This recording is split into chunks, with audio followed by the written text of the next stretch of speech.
Praise the lord. యేసు నామమే జయము. మన రక్షకుడు, మన విమోచకుడైన యేసుక్రీస్తు పరిశుద్ధమైన నామంలో అందరికీ వందనాలు. చిన్న ప్రార్థన ద్వారా ఉదయకాలమందు ఒకే భాగం ధ్యానించుకుందాము.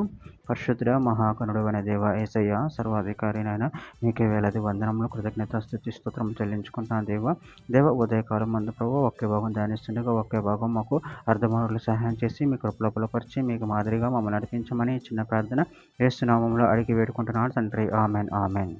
యోహాను సువార్త 14వ అధ్యాయము 14వ వచనము. నా నామమున మీరు నన్నేమి అడిగినను నేను చేతును. ఆమె దేవుడి వాక్య భాగం దీవించునుగాక. ప్రభునందు ప్రియులారా, ఇక్కడ వాక్య భాగంలో గమనించినట్లయితే నా నామమున మీరు నన్నేమి అడిగినను నేను చేతును.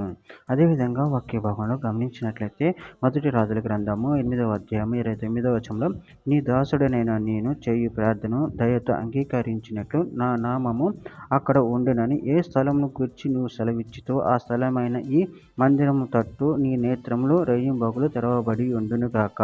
మత్తయి సువార్త 7వ అధ్యాయం 7వ వచనం. అడుగుడి మీకు ఇయ్యబడును, వెతుకుడి మీకు దొరుకును, తట్టుడి మీకు తీయబడును. మత్తయి సువార్త 18వ అధ్యాయం 19వ వచనం. మరియు మీలో ఇద్దరు తాము వేడుకొని దేనిని గూర్చినను భూమి మీద ఏకీభవించిన ఎడల అది పరలోకమందున్న నా తండ్రి వలన వారికి దొరుకునని మీతో చెప్పుచున్నాను. యోహాను సువార్త 14వ అధ్యాయం 13వ వచనం. మీరు నా నామమున దేనిని అడుగుదురో తండ్రి కుమారుని యందు మహిమపరచబడుటగా దానిని చేతును. యోహాను సువార్త 14వ అధ్యాయం 16వ వచనం. నేను తండ్రిని వేడుకొందును మీ యొద్ద ఎల్లప్పుడూ ఉన్నట్టుగా ఆయన వేరొక ఆధారకర్తను అనగా సత్యస్వరూపియగు ఆత్మను మీకు అనుగ్రహించును. యోహాను సువార్త 15వ అధ్యాయం 16వ వచనం.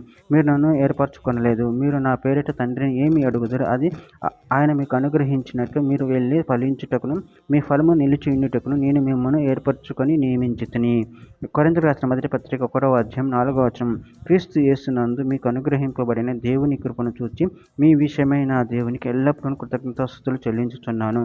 యాకోబు రాసిన పత్రిక 1వ అధ్యాయం 6వ వచనం. అయితే అతడు ఏమాత్రం సందేహింపక విశ్వాసంతో అడగవలను. సందేహించువాడు గాలి చేత రేపబడి ఎగిరిపడు సముద్ర తరంగను పోలి ఉండును. చివరిగా ఒక మాట. యోహాను సువార్త 16వ అధ్యాయము 23వ వచనము. ఆ దినమున మీరు దేని గూర్చి నన్ను అడగరు. మీరు తండ్రిని నా పేరిట ఏమి అడిగినను ఆయన మీకు అనుగ్రహించనని మీతో నిశ్చయముగా చెప్పుచున్నాను. ఆమెన్. దేవుడి వాక్య భాగం దీవించిన కాక చిన్న ప్రార్థన చేసుకుందాము. పరిశుద్ధుడా, ప్రేమగల దేవ యేసయ్య, నాయన మీరు ఇచ్చిన వాక్యదానాన్ని బట్టి ప్రభు కృతజ్ఞతలు చెల్లించుకుంటున్నాను తండ్రి. నేను విశ్వాసంతో మీరు అడగమంటున్నారు తండ్రి. మీరు ఏది అడిగినాను మీకు అనుగ్రహిస్తున్నాను సెలవిస్తున్న దేవుడు మీరే ఉన్నారు ప్రభువా.